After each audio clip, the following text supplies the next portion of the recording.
Boa noite a todos. Eu queria reforçar o convite aí para domingo que vem, para a nossa cantata de Natal. Vai ser bem legal. Nós vamos estar falando um pouco sobre Jesus, a nossa esperança, é o tema da cantata.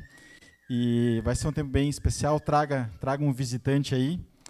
E é um tema que eu gosto muito desse tema de esperança, e eu gosto muito que nós vamos estar falando sobre isso na nossa cantata. E é também o que eu quero estar falando um pouco para a gente hoje, já assim, entrando no clima da cantata, né? Não sei se vai ter mensagem na cantata, Edgar? Vai? Tá, vai, então tá. Então, eu vou fazer a prévia aqui, né? Fazer a introdução e depois o Edgar faz a conclusão. Mas eu quero falar um pouco sobre Jesus, a nossa esperança. E é importante nós refletirmos sobre isso, porque eu acho que o tema da esperança, ele é muitas vezes mal compreendido. Se você for pegar aqueles cartões de Natal que você encontra aí nas livrarias, né, ou se você procurar na internet, você vai encontrar umas mensagens assim, que o Natal renova em nossos corações a fé, a esperança e o amor. A família é o maior presente que a vida nos dá, e poder celebrá-los ao lado de vocês é uma vitória. É bonito, né? É bonito.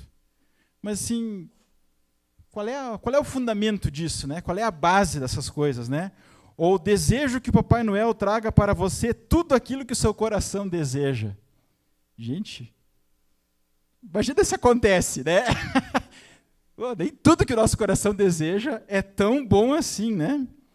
Ou nessa época do ano que possamos celebrar nossas conquistas e recarregar as energias para um novo ano cheio de realizações. Ou que o menino Jesus ilumine sua vida, enchendo de paz, amor e esperança nesse Natal. Mensagens bonitas, algumas delas. Mas elas nem sempre têm o fundamento ou a base por que Jesus, na verdade, vai nos trazer paz, amor e esperança. Ou as pessoas, muitas vezes, tiram amor, paz e esperança da onde? Tem que tirar de algum lugar, né? Vão tirar do vento? É só um pensamento positivo? Como é que é? Mas para nós cristãos, o Natal, mais do que uma mensagem bonita num cartão, ele é um tempo de celebrar um momento em que Deus invadiu a história de uma forma diferente. Deus sempre age na história, não é que ele não age, Deus continua agindo.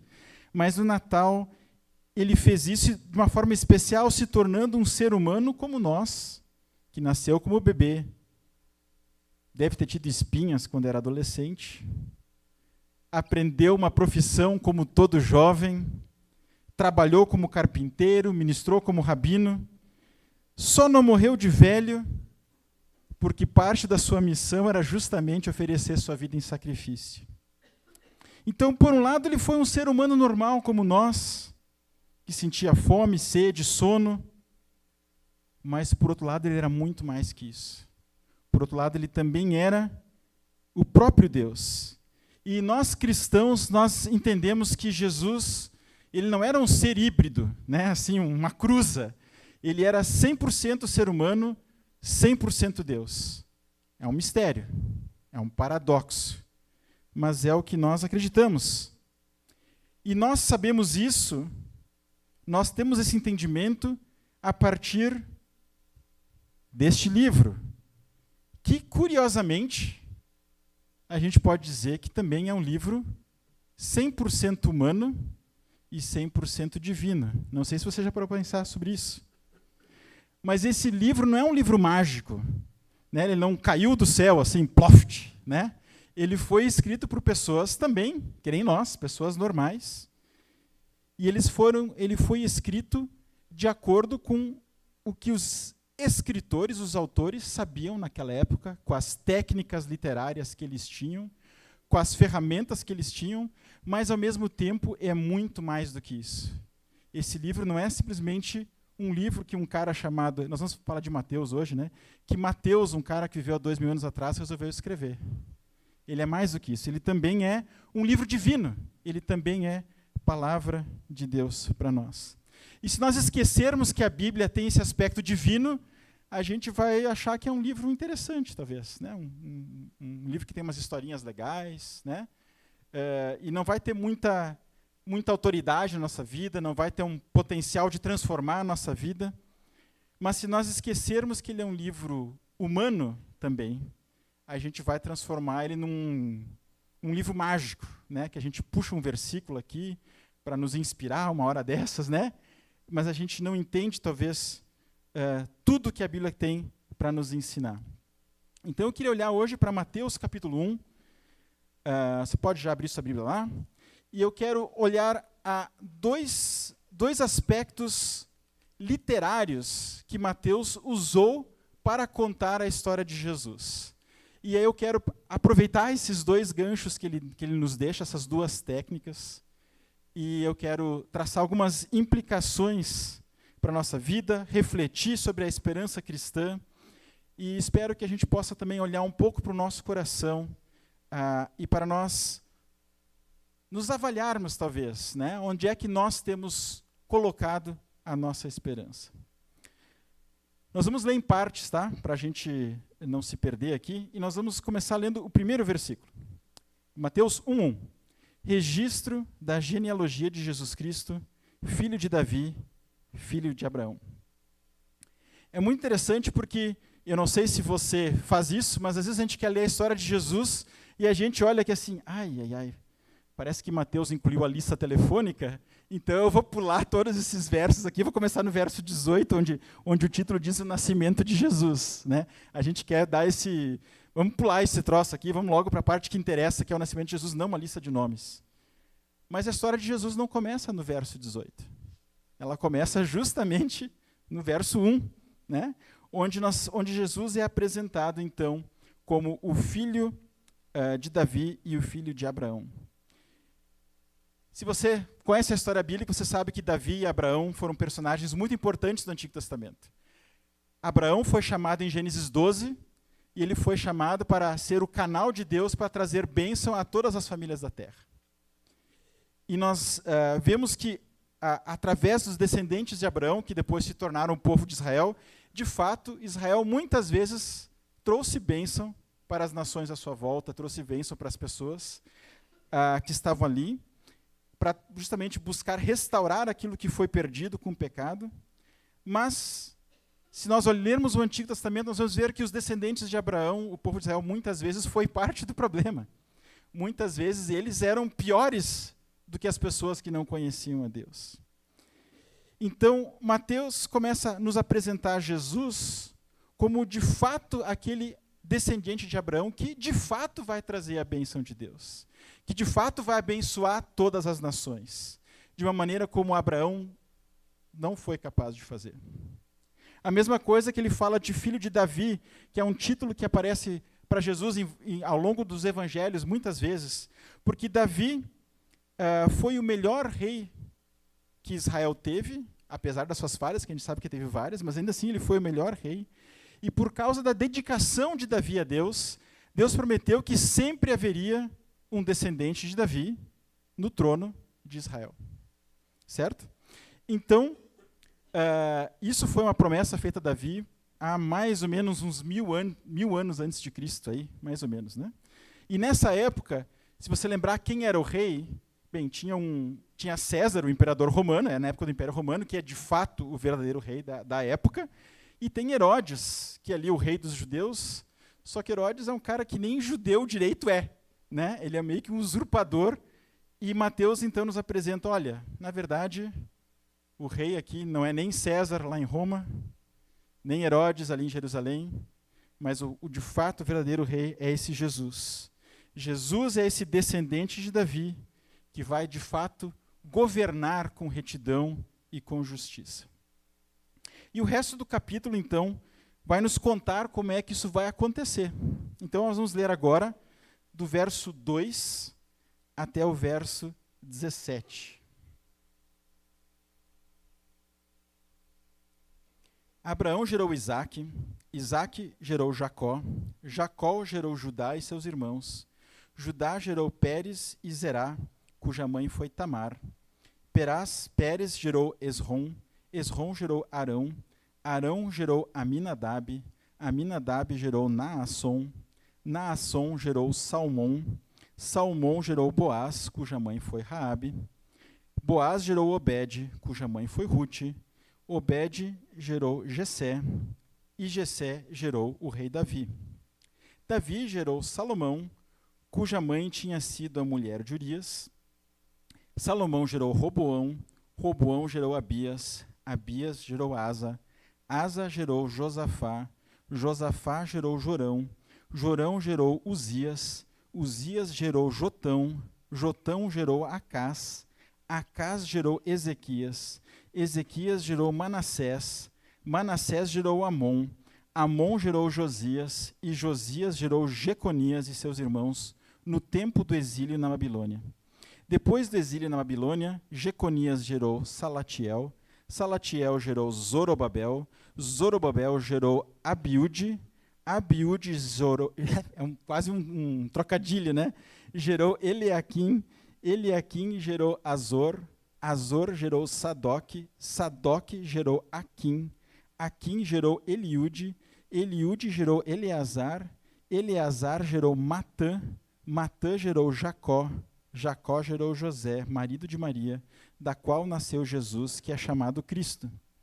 Assim, ao todo, houve 14 gerações de Abraão a Davi, 14 de Davi até o exílio na Babilônia e 14 do exílio até o Cristo. Que alguém está precisando de nomes para o seu filho, você procure aí, né? Não, espero que você encontre algo um pouco mais moderno do que esses nomes. Mas, enfim, genealogias não são muito interessantes de ler, né? A gente até se enrola a língua para falar. E, aparentemente, elas não têm nenhuma lição espiritual para a gente. Então, a gente pula, né? Muitas vezes. Mas ela é muito importante para nós entendermos quem Jesus é.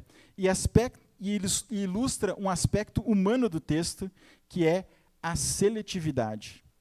Os autores bíblicos, eles não contam tudo o que aconteceu, mas eles selecionam criteriosamente dos eventos para contar a sua história. Se você comparar os 4 evangelhos, vocês vão ver que eles vão contar a mesma história, mas cada evangelho é um pouquinho diferente. Nem todos os evangelhos têm as mesmas parábolas, os mesmos eventos.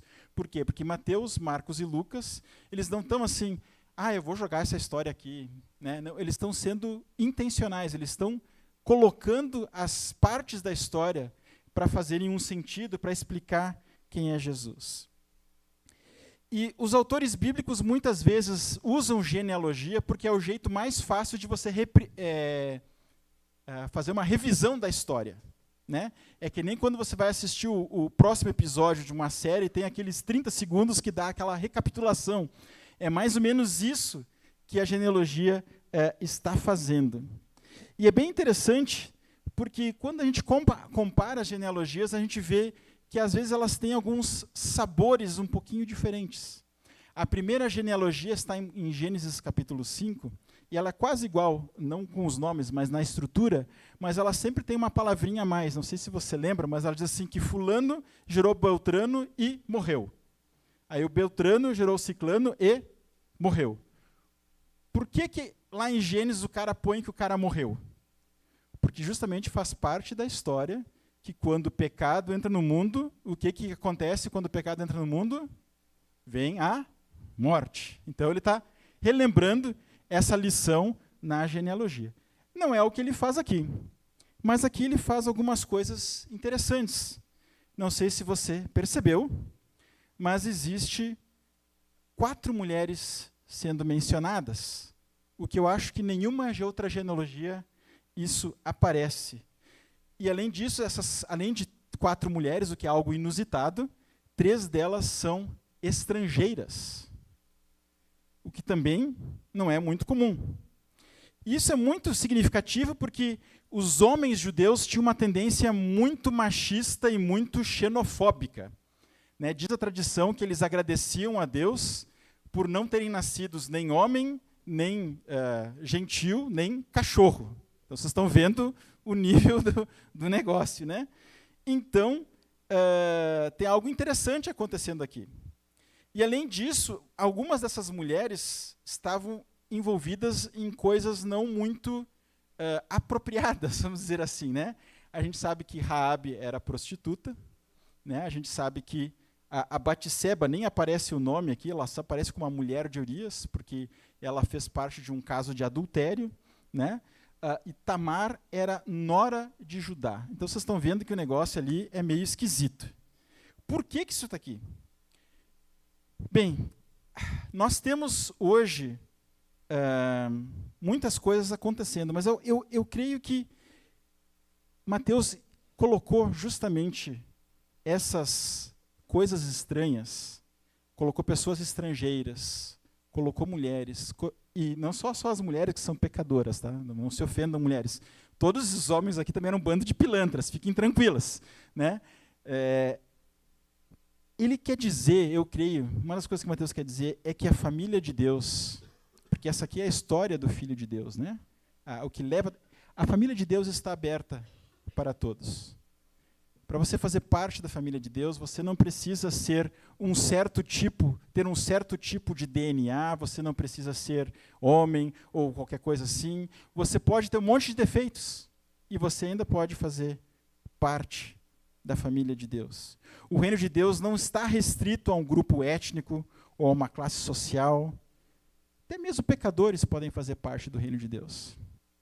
E eu acho também interessante, porque no mundo de hoje nós temos algumas ideologias, né? Nós temos um movimento feminista que procura resgatar algumas coisas das mulheres, e nós vemos que é uma coisa que talvez a Bíblia já faz há muito tempo.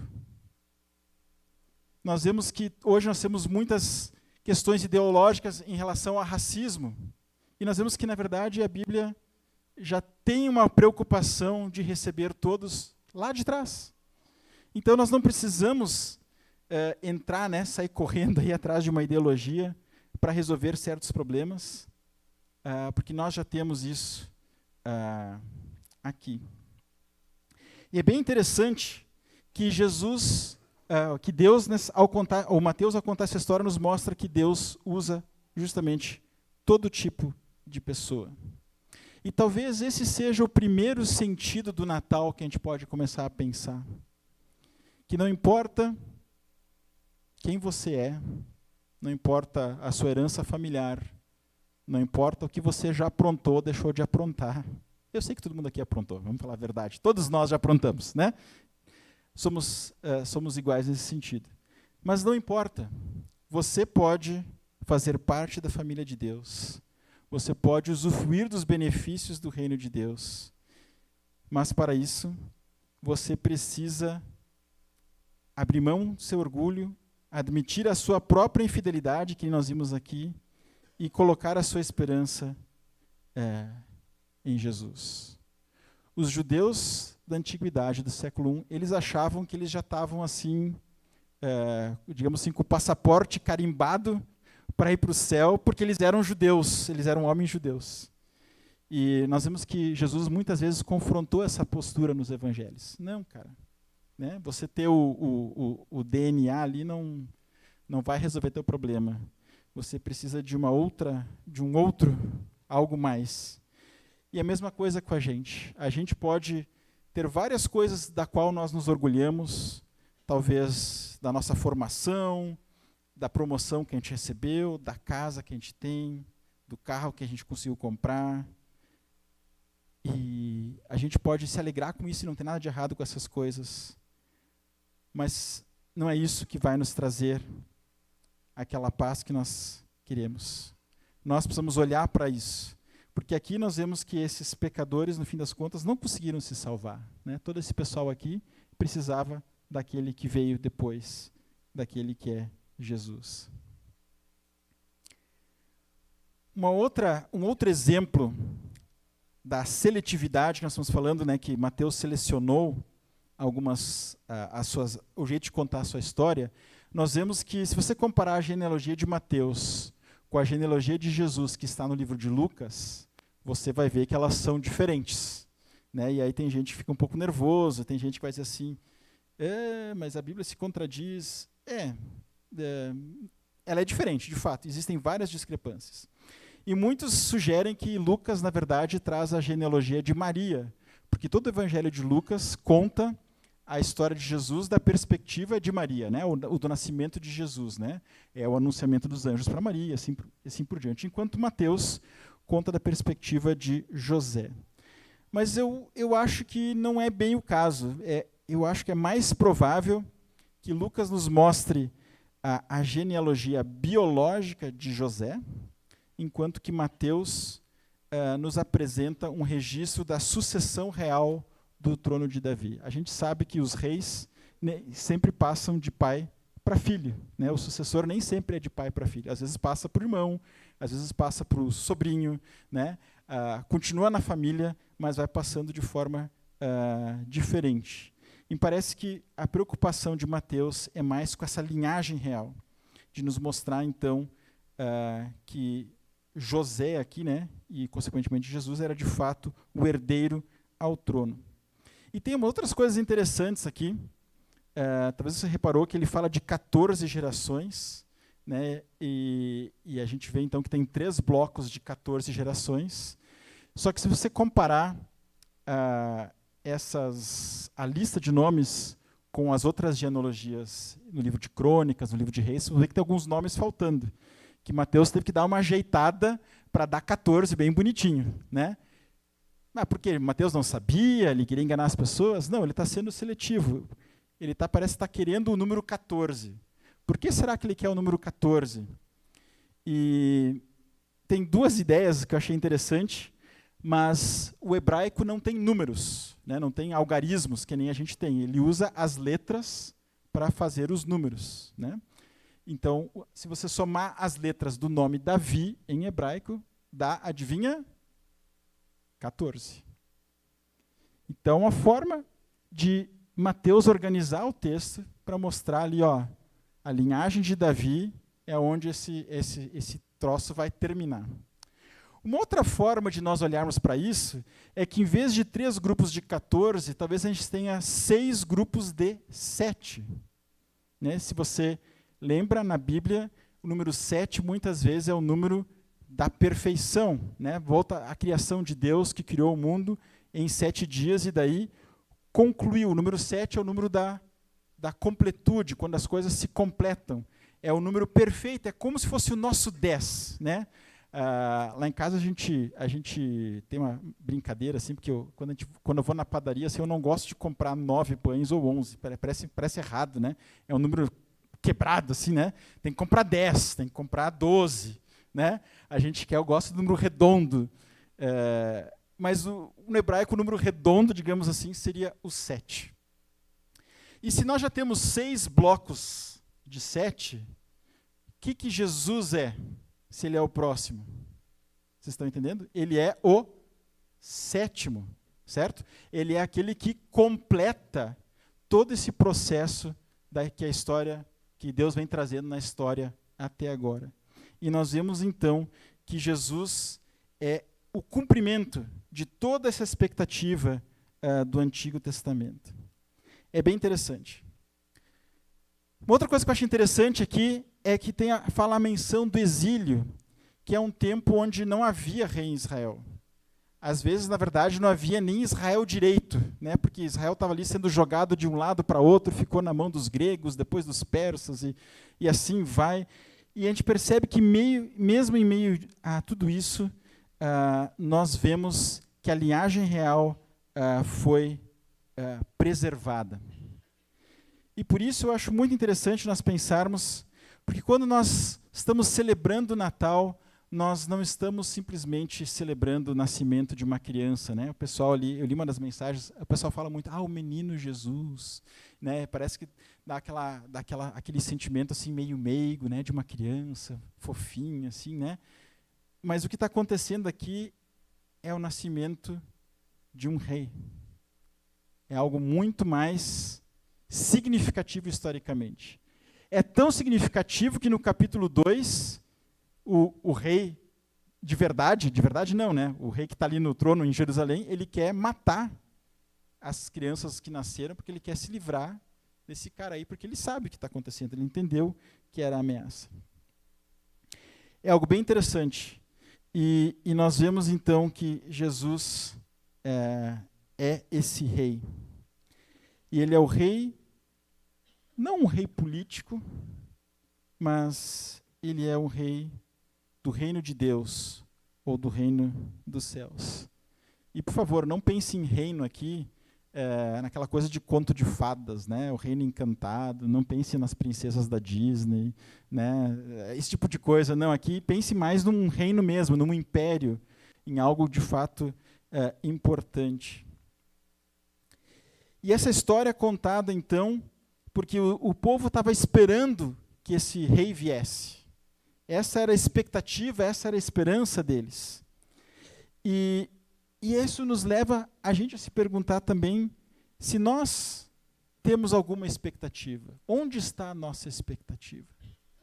E o pessoal daquela época estava esperando que Jesus viesse, né, que o Messias viesse, e nós sabemos que ele já veio a primeira vez, mas nós também temos a expectativa de que ele volte. E por isso que muitas vezes, na época de Natal, a gente também pensa tanto na primeira vinda de Jesus, como também na segunda vinda. Mas nós temos que nos perguntar, onde está a nossa esperança? Onde está a nossa esperança para uma vida melhor? E eu pensei algumas coisas, né? Casar é algo muito bom, mas se você botar a sua esperança no seu cônjuge, você vai provavelmente se frustrar porque seu cônjuge não é perfeito. E você também não é, né? Mas enfim. Ter filhos também é muito bom. Mas você fazer o filho o centro da sua vida também não é uma boa ideia, não. Ter sucesso profissional é muito bom. Mas fazer da sua carreira um ídolo, uma péssima ideia. Ter sido campeão brasileiro teria sido muito bom, né? Mas meu time não dá para botar muita esperança no meu time. Mas, gente, depender do futebol para ser feliz é uma péssima ideia. Quando nós nos sentimos frustrados com as coisas, muitas vezes, nem sempre, mas muitas vezes, pode ser um sinal de que talvez nós estamos colocando a nossa esperança no lugar errado. Pense um pouco nisso. A gente fica frustrado com várias coisas e, de fato, às vezes as coisas dão errado mesmo, né? Mas muitas vezes a nossa frustração é um indício de que talvez nosso olhar, nossa esperança está em alguma coisa que não é Jesus. E aí fica a gente avaliar. A esperança de Israel ali era o nascimento de Cristo, né? E que a nossa esperança também seja. Mas eu quero terminar o capítulo 1 aqui. Vamos ler então do 18 em diante. Foi assim o nascimento de Jesus Cristo. Maria, sua mãe, estava prometida em casamento a José, mas antes que se unissem, achou-se grávida pelo Espírito Santo. E por ser José seu marido um homem justo, e não querendo expô-la à desonra pública, pretendia anular o casamento secretamente. Mas depois de ter pensado nisso, apareceu-lhe um anjo do Senhor em sonho e disse: José, filho de Davi, não tema receber Maria como sua esposa, pois o que nela foi gerado procede do Espírito Santo. Ela dará luz a um filho, e você deverá dar-lhe o nome Jesus, porque ele salvará o seu povo dos seus pecados. Tudo isso aconteceu para que se cumprisse o que o Senhor dissera pelo profeta: a virgem ficará grávida e dará luz a um filho, e lhe chamarão Emanuel, que significa Deus conosco. Ao acordar, José fez o que o anjo do Senhor tinha lhe ordenado, e recebeu Maria como sua esposa, mas não teve relações com ela, enquanto ela não deu luz a um filho, e lhe pôs o nome de Jesus. Bem, gente, aqui a gente conhece a história de essa parte que é mais conhecida para a gente, né? Então a gente sabe que José e Maria estavam noivos, e como parte do costume da época, então, o noivado era um casamento, era arranjado pelos pais, e havia um prazo de 1 ano antes que os noivos de fato se casassem. E desmanchar um noivado era algo extremamente complicado. Era basicamente igual a um divórcio, porque significava provavelmente que alguém havia traído o noivo ou a noiva, né? Então, por isso que ele fala aqui que José era justo, né? Mas ele não queria criar um escândalo, mas ele ficou, obviamente, desconfiado que Maria tinha sido infiel, né? E por isso o anjo tem que explicar a situação para ele. E talvez a parte até porque Mateus colocou aquelas mulheres antes também na genealogia para mostrar assim, olha, Deus já usou situações inusitadas antes, né? Então, teve vários nascimentos de mulheres estéreis ao longo do Antigo Testamento, né? Então isso faz parte dessa questão. Mas o que eu queria destacar aqui é uma outra estratégia literária ou técnica de escrita que Mateus usa, que era comum na Antiguidade e faz parte do Novo Testamento, que é a questão da tipologia. É uma palavra um pouco difícil, mas vocês vão entender o que eu quero dizer, eu creio. A tipologia, ela entende que certas coisas do Antigo Testamento, certas pessoas, certos eventos, eles são modelos de coisas que vão acontecer no Novo Testamento, principalmente no que diz respeito à salvação. Agora, eu não estou falando de alegoria, tá? Alegoria é quando você vê um sentido simbólico num texto que não está querendo ser simbólico, tá? Você pensa assim, você está criando, né? Você pensa assim, isso aqui podia ser um símbolo daquilo lá. Então você coloca, você dá um sentido simbólico para o texto que não faz parte. A tipologia não é assim. A ideia da tipologia é que ela é um fato real, ela é algo histórico, algo literal, mas ela também tem dentro de si algo maior que é intencional, tá certo? Então, eu quero que vocês entendam isso. Não é uma alegoria, a gente não está inventando, tentando achar um sentido místico, né? Não é aquela coisa de cabala, não é nada, não é nenhuma maluquice dessas. Tá? O tipo, então, é algo histórico que aconteceu, literalmente, e que um autor bíblico usa intencionalmente para explicar algo do Novo Testamento, que, na verdade, acaba sendo muito maior do que o evento original. Nós já vimos um pouco disso. Nós vimos um pouco disso com Abraão e com Davi, que nós falamos antes. Nós podemos dizer que Abraão é um tipo de Cristo. Por quê? Porque ele foi um personagem histórico que, de fato, Deus usou para trazer bênção às nações. Certo? Certo. Mas, quando Mateus diz aqui que Jesus é filho de Abraão, ele está fazendo essa conexão intencionalmente. E aí nós olhamos para Jesus e nós vemos que Jesus abençoou as nações muito mais do que Abraão. Vocês estão entendendo? Ele é um Abraão assim turbinado, se a gente pudesse dizer, né? É a mesma coisa com Davi. Então Davi de fato foi um rei que existiu, que foi um bom rei, que foi fiel a Deus. E aqui Mateus faz uma conexão entre Davi e Jesus. E a gente vê então que Jesus é um rei muito maior do que Davi foi. Porque Davi pecou, Jesus não pecou, né?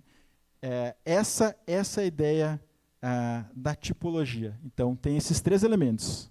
Algo histórico, uma conexão intencional que a Bíblia faz e que revela algo da nossa salvação que é muito maior. E um tipo importante nesse texto, que nós já mencionamos também, é a questão do exílio na Babilônia. Porque o exílio foi um evento histórico. Se você lembrar da história, né? O povo de Israel foi tão infiel, que eles acabaram perdendo a terra prometida. E eles foram levados contra gosto, né, para um outro país, para a Babilônia. Ficaram lá por 70 anos. E há uma série de promessas no Antigo Testamento de que Israel seria restaurado um dia, mas também diz que apenas um resto voltaria, ou seja, não todo mundo voltaria. O que de fato aconteceu, a gente vê que apenas alguns voltaram de fato do exílio. Mas essa combinação de terra, de voltar, de ser levado para fora a contragosto, não nos lembra alguma outra coisa? Na verdade, o exílio na Babilônia, ele é muito mais do que um exílio na Babilônia. Ele nos lembra de que, na verdade, nós estamos exilados.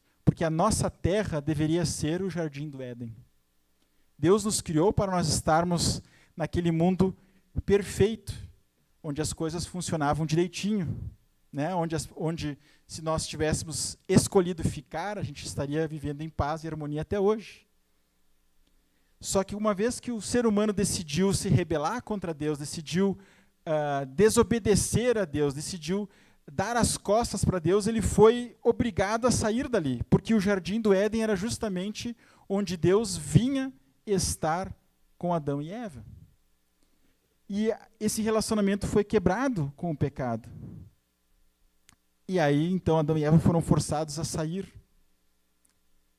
do jardim do Éden. Ou seja, eles estão fora da sua terra. Nós estamos fora da sua terra. Então, o exílio também faz parte dessa ideia, dessa tipologia. Por quê? Porque estar exilado na Babilônia é bem ruim. Mas estar exilado de Deus é muito pior. Você consegue entender? Essa é a ideia. Nós estamos exilados. E é interessante, porque no verso 21, que nós lemos agora na segunda parte, ele fala um pouco do trabalho que esse rei vai ter. E é engraçado que Jesus, como rei, a função principal dele aqui, nesse texto aqui, nem é governar, não é fazer justiça, não é nada disso, mas é o quê? Ele vai fazer o quê? Salvar o povo dos seus pecados. Porque Mateus sabe que o problema maior de Israel não é os judeus que não voltaram para a Palestina, que ainda estão exilados. O problema maior é que eles não se voltaram de fato para Deus. Esse é o grande problema. Esse é o nosso exílio. Então, o amor, o Natal, ele não é simplesmente essa coisa de amor, paz, essas coisas, né, de sentimentos bons, mas é justamente a forma como nós podemos, de certa forma, voltar para o Éden. A única forma de nós voltarmos para o Éden, a única forma de nós estarmos ali com Deus, Ele se relacionando conosco, é se nós nos livrarmos do pecado. E a única forma de nós nos livrarmos do pecado é através de Jesus. E por isso que nós celebramos a esperança, o amor e etc. no Natal. E por isso que falar dessas coisas sem Cristo não faz muito sentido. Então o amor natalino não tem a ver com sentimentos melosos pelas pessoas, mas é o amor do Pai que enviou seu Filho para nos tirar do exílio. A esperança do Natal não é um otimismo assim, tomara que ano que vem vai ser melhor. Mas é a expectativa de que assim como Deus cumpriu suas promessas lá atrás para aquele povo, Ele vai cumprir suas promessas para nós hoje. E que Ele vai completar a sua obra nas nossas vidas. A fé do Natal não é um pensamento positivo, assim, de perseverar, não importa o que aconteça. Né? O pessoal fala assim, não, tem que acreditar. Acreditar no quê? Né? Sempre falta aquela parte. Né? A fé do Natal é justamente acreditar que Jesus é de fato aquele que pode nos tirar desse exílio do pecado. Esse é o sentido do Natal. Mas eu queria puxar mais uma coisinha aqui ainda, dessa questão da tipologia, que está no verso 23. O verso 23, Mateus cita uma profecia do Antigo Testamento.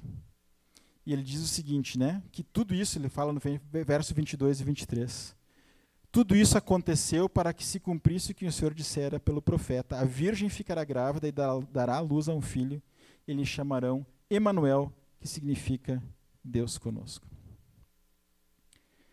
Muito bem, nós temos aqui uma citação de um profeta, e que se você olhar na sua nota de rodapé, vai dizer que é Isaías 7,14.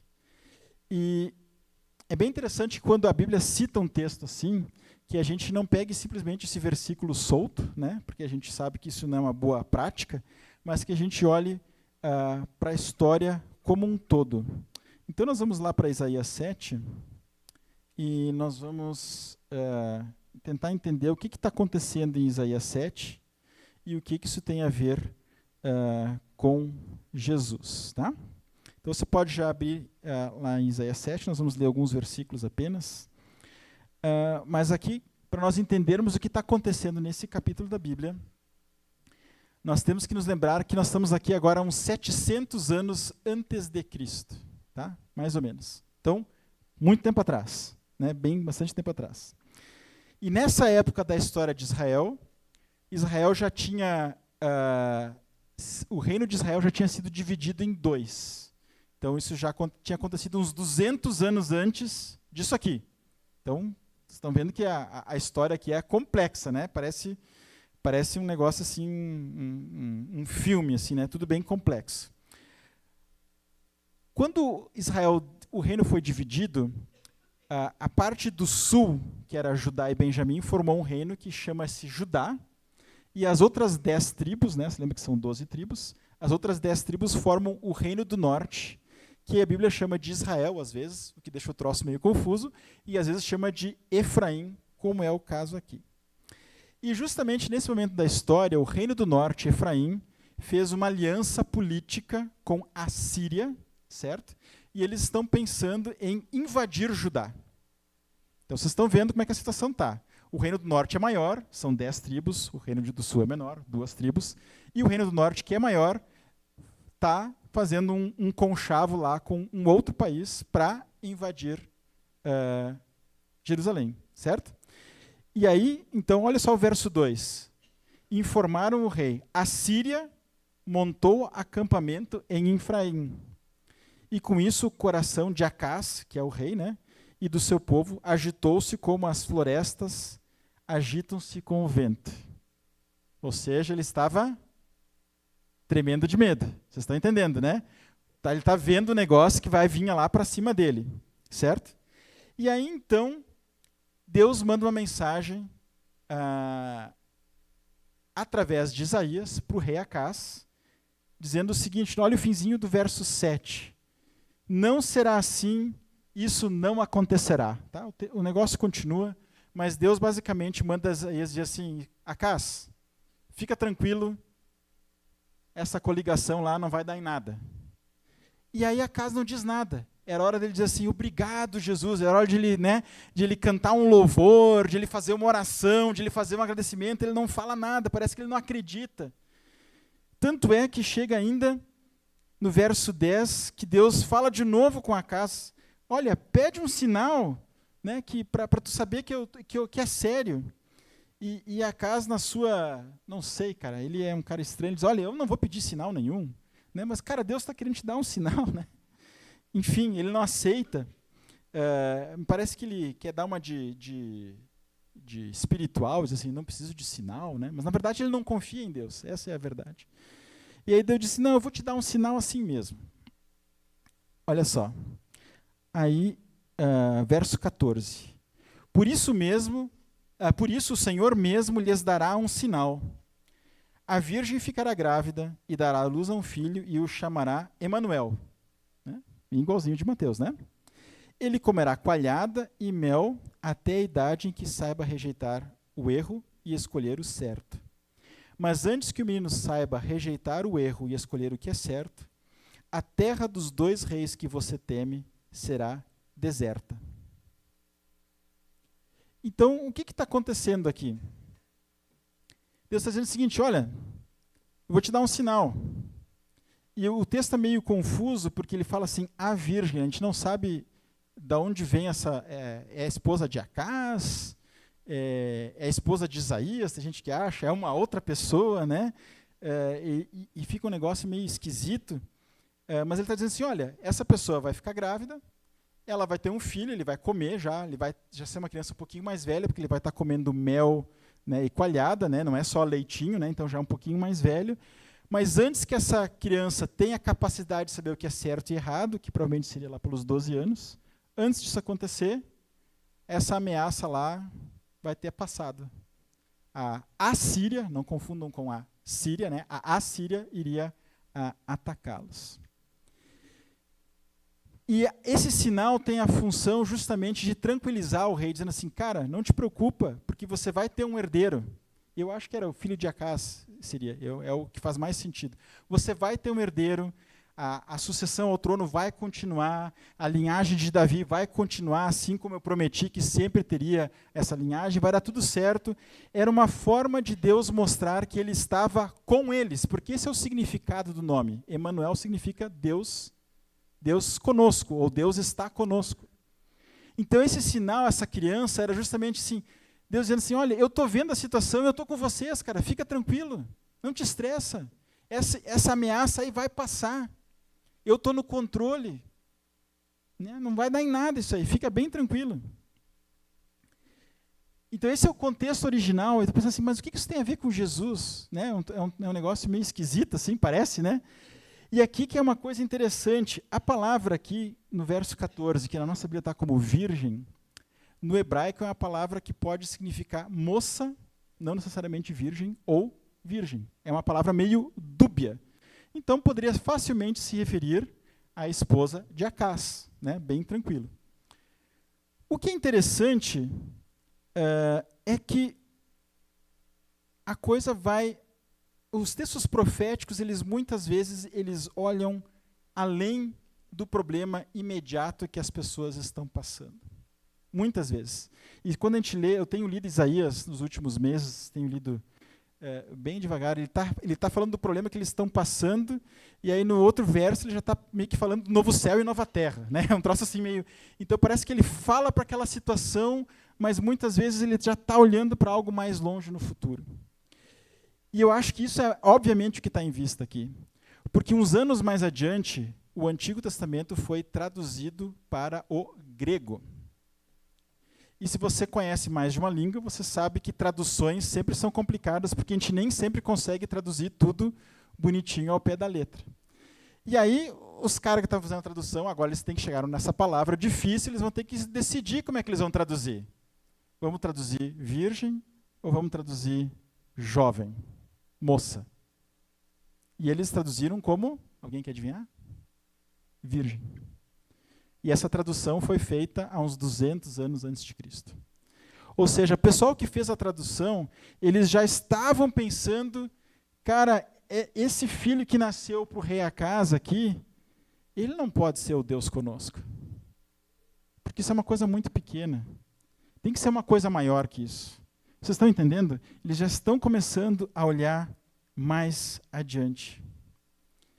E a gente percebe, então, essa lógica da tipologia do quanto mais de novo. Se aquele menino, naquela época, 700 anos antes de Cristo, trouxe esperança, ou deveria ter trazido esperança, para um rei numa situação de crise, eu quero que você pense, quanto mais Jesus veio para nos dar esperança.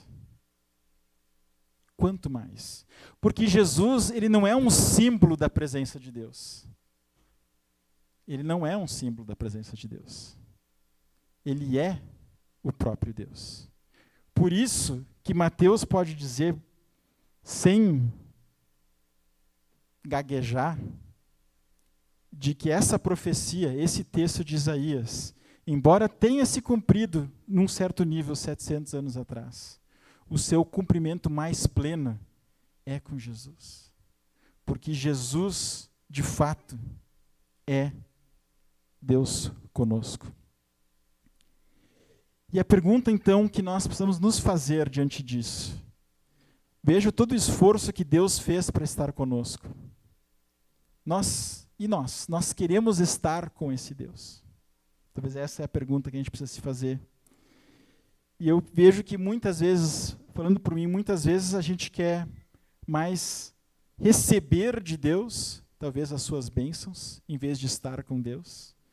Muitas vezes nós queremos, talvez, manipular Deus, a gente acha que se eu fizer tudo certinho, né, se eu cumprir meus rituais, se eu fizer A, B, C ou D, que daí Deus vai finalmente fazer aquilo que eu quero, em vez de estarmos com Deus. Ou muitas vezes nós queremos usar Deus, nós queremos pegar os princípios que Ele nos ensina, né, as ideias, e a gente quer aplicar isso para ter sucesso, talvez.